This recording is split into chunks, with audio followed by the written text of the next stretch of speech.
If only they let me build a new feature, then working on UI would be fun again. This state management library looks good. Let me implement it and our codebase will be more maintainable.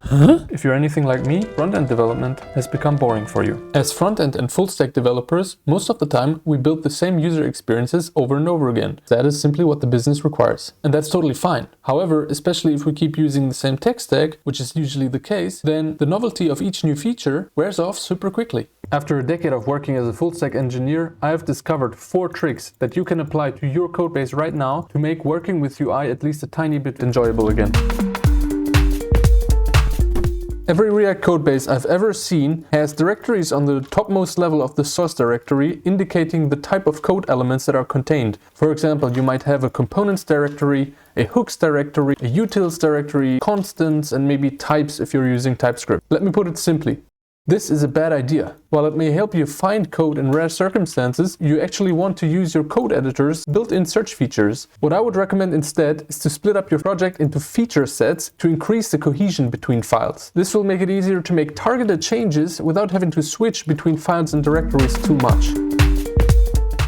The more functionality you add to a component, the larger it normally grows. By default, if you do this too much, you end up with large files that are hard to digest. So any changes become cumbersome as you first need to understand how your new logic will fit into the behavior of the component. Even worse, the more you let this happen, the harder it gets to change this component. I'll let you in on a little secret. You are allowed to break up your component into multiple files before they become overwhelming. Now wait a minute, isn't that premature refactoring? No, you heard me right. What I'll tell you is that the sooner you can find a way to isolate functionality into separate modules, the easier you'll find it to understand them later on. And if you do need to move around parts of your code again, that's fine.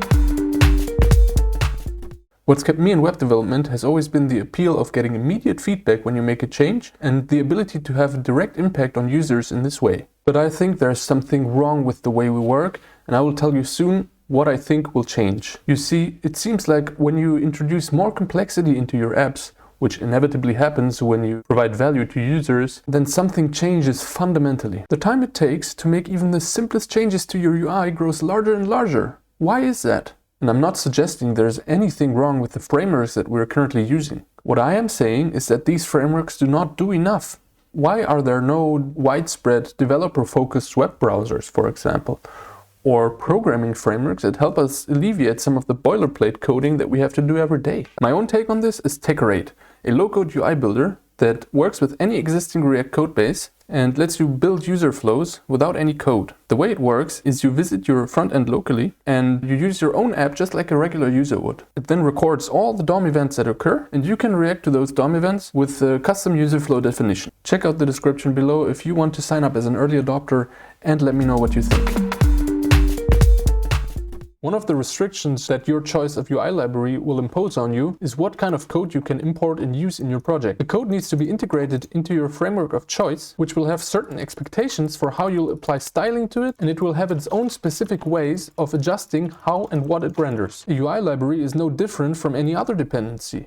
You'll always run into the type of issues that we normally associate with dependency hell. Whenever there's an update to the library, you might have to migrate a large amount of code. When a specific component in the library doesn't support your use case, you will have a hard time migrating away from it. So unless you don't expect to ever have to change how your fundamental UI components such as modals, buttons, select dropdowns, and so on behave, you should learn how to build your own components instead. Thank you so much for watching and tell me in the comments which of these topics you'd like me to go deeper into in the next video.